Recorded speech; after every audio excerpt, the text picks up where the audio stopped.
Yes, reka nguri usuze kandi ngwani kazo umukunzi wa Chidema kudukurikira umunsi ku munsi reka ngubwire ngo uro gaciro cyane gose kwamaze ukanda subscribe ngubutsa na utarayikora kuyikora kakubwira ngo igihe cyose dushyiraho inkuru cyangwa se ikiganiro najyo bashikuba cyora mu bambere ndetse kandi turishobora no kujya tubona gatanu mu makuru yose ndetse n'ibiganiro byinshi byize cyane bitandukanye bitambuka nga kuri Magic TV none rero ubundi ongera nyemerere uri neza umwanya muto cyane turamburire hamwe zipaza amakuru mashya n'ubundi na makuru akomeshkenda atigise bitangaza amakuru bitandukanye no kuri amasano ubundi akomeshkenda agaruka ku makuru akomeye cyane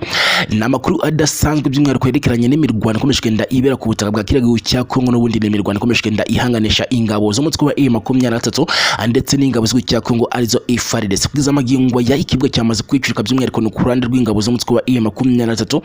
no mutwe wa M23 kugeza amagingwa n'ubundi ikomeshkenda uhura n'uruva gusenya bitewe n'imirwano ikomeshkenda ibera ku butaka bw'igihugu cya Kongo ndetse n'ingamba nshya zamaze kwa n'ubundi zafatwa n'ingabo z'igihugu cya Kongo FARDC kuri aya masano ubundi umutwe wa M23 wongeye kumenwa urufa rw'amasaso hifashishijwe indege za drone n'indege za drone haciyemo umunsi umwe wonyene bitangajwe ko rero izigera muri eshatu zamaze kwa n'ubundi zagezwa mu gihugu cya Kongo ni mu gihe Kongo irutse gutumiza indege za drone zigera muri 12 ndetse bagatumiza n'izindi ndege za Sokyo 25 zigera muri enye aho rero izi ndege za Sokyo 25 zasanze indi imwe yari isanzwe bakubita bw'igihugu cya Kongo zikahita ziba indege eshanu ndetse izi ndege za CH4B za drone zikaba nazo zageze ara mu gihugu cya Kongo zigera kuri eshatu ariko leta ya Kongo yaratumije izigera kuri 12 n'ubundi zose zigomba kuzagera ara mu gihugu cya Kongo zikabasha kwa n'ubundi zakerekeza ku rugamba zigera mu ndege 15 n'ubundi hariho n'izindi eshatu zazisangwa ziba ku butaka bwa kiriya gihugu cya Kongo kiza amagingwa rero uyu mutwe wa M23 n'ubundi wamaze kuba wahura n'uruva gusenya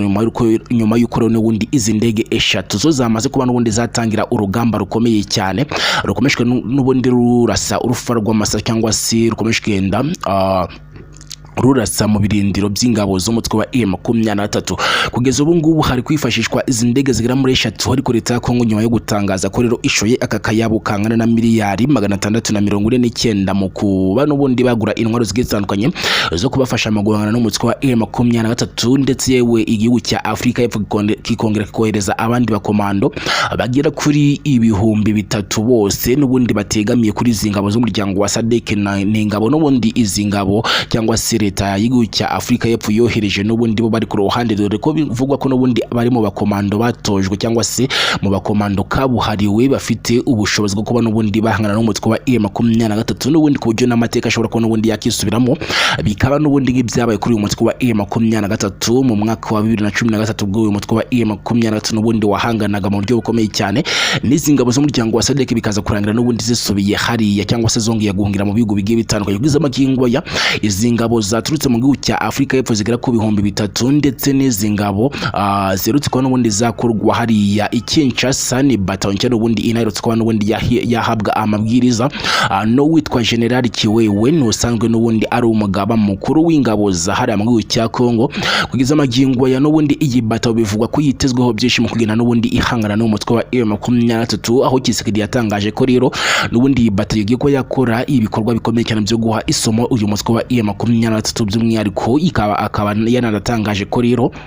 mu gihe cyose azashira ibyumweru bigera kuri 2 uyu mutwe wa M23 ari wikura ku butaka bwa kiriya gihugu cya Kongo by'umwihariko uyu mutwe wa M23 ngo usigare ari umugani ku butaka bwa kiriya gihugu cya Kongo n'ubundi nakabuza Kisekedi ho ngazemera ko atsinzwe n'izi nyeshyamba z'umutwe wa M23 ngo akabasha kuba n'ubundi yayoboka inzira y'ibiganiro byahuse bisabwa n'ubundi n'izi ngabo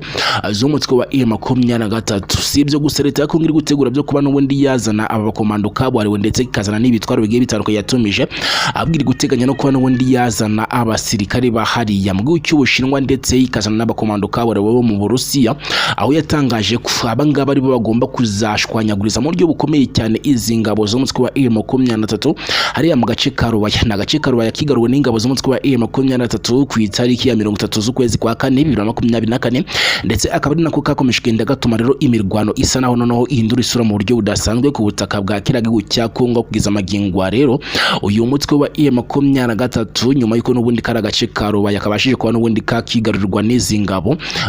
z'umutwe wa M23 kugeza amagingwa n'ubundi leta ya Kongo yakomeje kugenda nayo ihangana mu buryo bukomeye cyane n'izi ngabo z'umutwe wa M23 yifuza ko aka gace babasha kuba n'ubundi bagasubiza mu maboko yabo, ariko ibingibi n'ubundi byaranze biba iby'ubusa kuko izi ngabo zakomeje kugenda zigatsimbara nazo zigaragaza ko n'ubundi ari agace kifujwe cyane, nyuma yuko n'ubundi bari bamaze no kwigarura n'agace ka Rwindi batangaza ko kamaze kuvukiye cyangwa se kavukiyemo uwitwa General Sultan Makenga n'usanzwe n'ubundi ayobora ibitaro bigiye bitandukanye by'uyu mutwe wa M23, ndetse binatangazwa ko rwose ari we ufatwa nk'inkingi ya mwamba muri uyu mutwe wa M23 ko ari nawe ukomeza kugenda n'ubundi ayobora ibi bitaro bivamo kuba n'ubundi umutwe wa M23 wakigarura ibice bigiye bitandukanye. Kugeza amagingo rero leta ya Kongo iri gutegura ibitero bikomeye cyane, ari nako kandi igenda inabyiciramo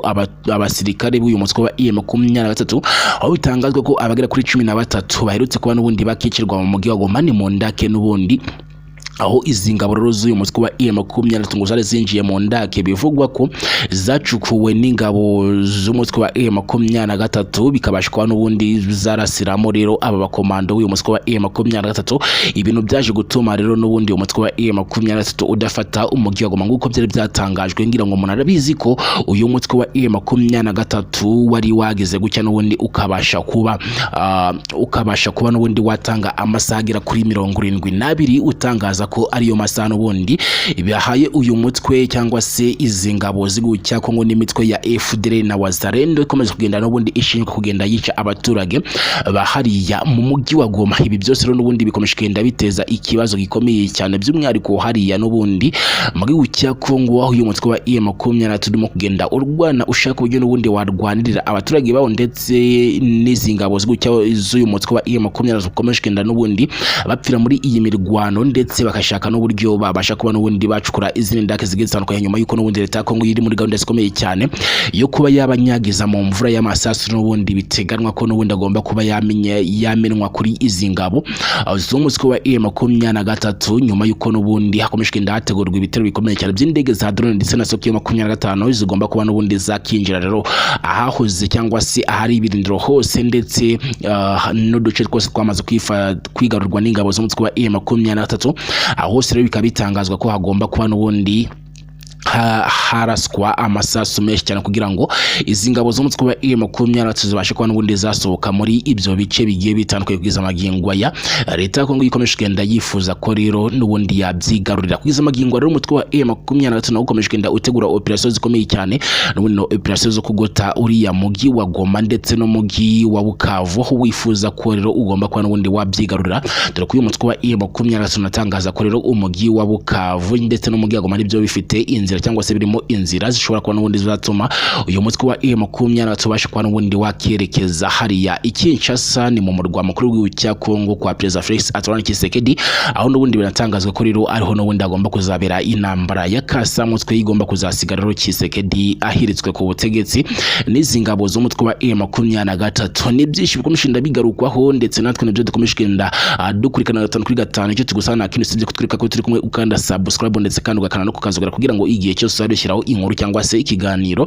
nawe ujye ubasha kuba wakibona mu bambere, ndetse kandi turusheho no kujya tubona 5 kuri 5 ni mu makuru yose ndetse n'ibiganiro by'ibitandukanye bitambuka nga kuri Black TV. Turakunda cyane andi